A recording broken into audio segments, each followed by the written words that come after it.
direita. Olha o toque. Na medida. Bobô, lá dentro. Gol!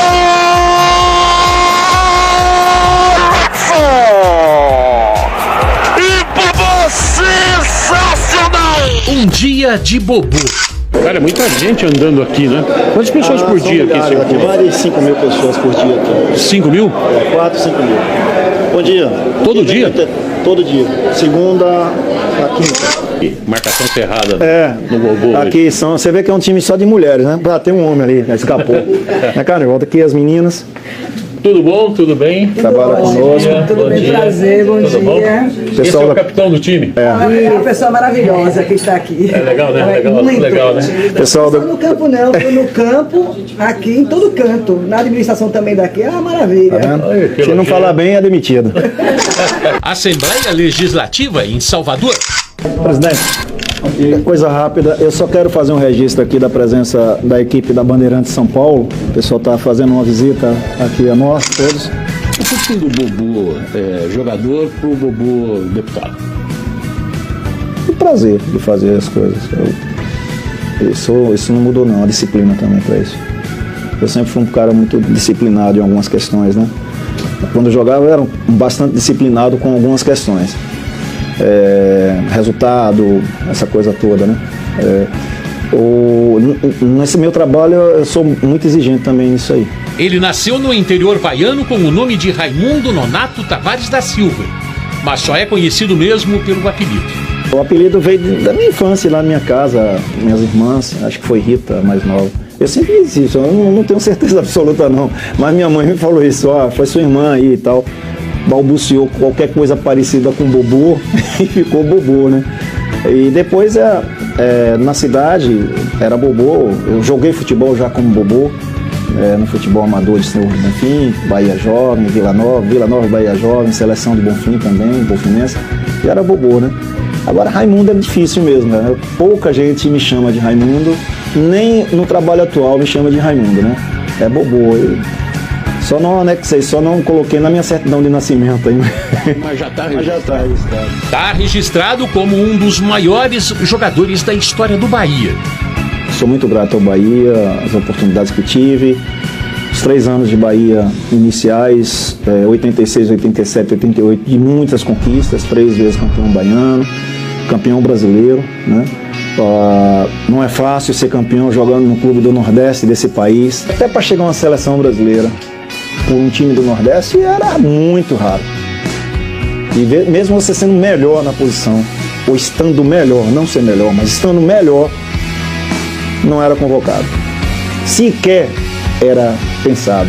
E nós superamos tudo isso, colocamos vários jogadores na seleção brasileira do Bahia, daquele de 88. Você teve poucos jogos. Tive poucos jogos, em alguns jogos amistosos, eu não tive em competição com a seleção brasileira, isso me fez falta, uma competição.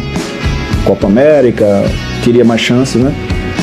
A competitividade na posição era realmente muito difícil, vários dos grandes jogadores não chegaram à seleção naquela época, mas eu estava ali vivendo um grande momento, né? Mas assim, era difícil, foi difícil. Eu fui convocado uma vez só pelo Bahia, não pude jogar porque eu estava machucado. Depois eu só fui convocado pelo São Paulo, não fui convocado mais pelo Bahia. Então você vê como é a diferença disso, né? Do Bahia para o São Paulo por $1 milhão, valor gigantesco para a época, 1989. Imagine você, um cara criado no norte da Bahia, né, sertanejo, vem pro Bahia, aparece essa coisa toda, aparece um São Paulo na sua vida, e o estado de São Paulo, a cidade de São Paulo, quer dizer, mudou tudo, né?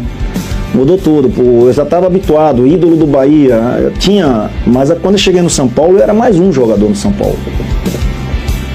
Embora a transferência tenha custado muito, chamou a atenção, então, mas eu era mais um jogador de São Paulo. São Paulo tinha grandes jogadores naquela época lá. Vários jogadores de seleção brasileira, inclusive titulares da seleção brasileira. Um título paulista e uma quase histórica conquista do Brasileirão contra o Vasco da Gama. Eu estaria na história até hoje. Foi perto, brasileiro. Ficou perto. Porque, imagine você, nós ganhamos o título brasileiro com o Bahia em 89. 19 de fevereiro de 89. E eu disputei o título brasileiro com São Paulo em dezembro de 89. eu teria 2 títulos nacionais no mesmo ano. Todo mundo ia se lembrar do Bobô, assim, ó, Bobô foi o único jogador que ganhou 2 títulos no brasileiro no mesmo ano. Pô, mas aí apareceu o tal do Sorato, né?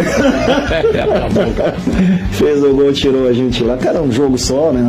Não era como agora, 2 jogos, a gente não teve a chance de reverter isso no Rio de Janeiro. E depois de São Paulo veio Corinthians, Flamengo, veio Fluminense, Flamengo, né? Depois de São Paulo veio Flamengo, do Flamengo veio Fluminense, depois Corinthians, né? Depois Internacional. Então, não foram muitos clubes, né? Mas os poucos clubes que eu joguei, eu tenho muito orgulho de ter vestido a camisa de cada um deles e por isso eu sempre que posso estou agradecendo ao futebol. Uma carreira irretocável, ou quase, segundo ele mesmo. Foram 16 anos. Não tive base nenhuma, já saí do interior para um time profissional, né? Então eu ultrapassei essas bases todas aí que me trouxe problemas depois, físico. Eu não tinha lastro físico, não tinha estrutura física, né? Eu era amador. Saí de um ambiente do futebol amador direto para um time profissional. Aí você é queimando etapas, né?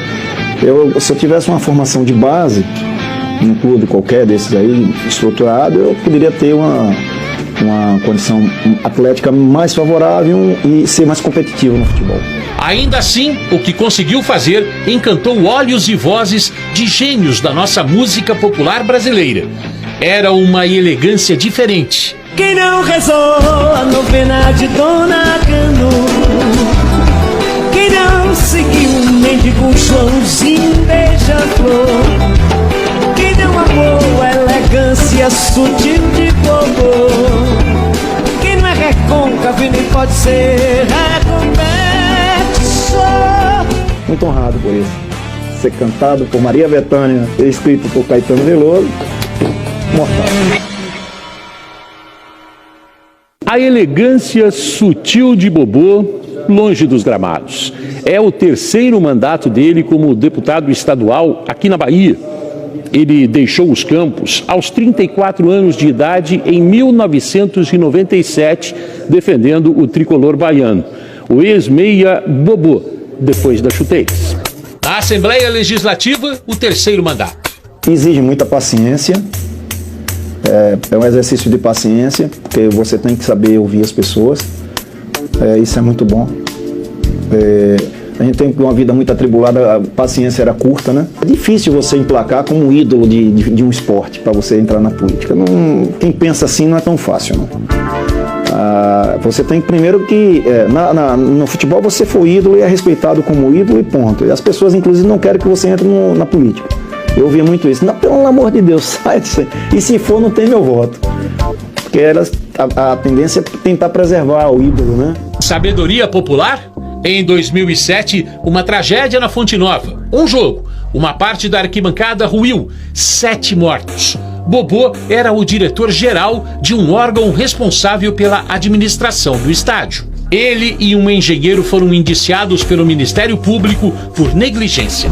Infelizmente, essa é uma marca que fica, né? Porque não estamos falando de algo simples, né? E era um ano que já estava se findando e que ia se fechar o estádio para uma reforma total. Era o tempo que a gente tinha para poder fazer isso. A gente não tinha antes disso. E também não tinha ideia do que estava acontecendo. Em algum momento você se sentiu responsável? Falou, poderia ter evitado, poderia ter feito algo diferente? Porque não tinha nem eu nem ninguém ali que pudesse adivinhar aquilo, né? Não tinha nada que pudesse trazer uma dúvida com relação às estruturas, né? A gente tinha que fazer uma reforma, mas não estrutural, porque estava tudo ok, segundo os laudos que tinha, né? Mas infelizmente acabou acontecendo, lamento ainda até hoje por isso, porque era um campo, era um estádio que eu amo, o primeiro espaço que eu tive como gestor público, e foi exatamente nos primeiros meses que infelizmente acabou acontecendo esse trágico acidente. A Justiça Criminal decidiu inocentá-los 2 anos depois da tragédia. Se ficaram as marcas, ficou também o desejo de dar a volta por cima e seguir. Bobô e as boas lembranças. Qual foi o gol? O gol? O gol quando vem gol a gente só pensa nos gols dos títulos, né? Eu acho que é isso.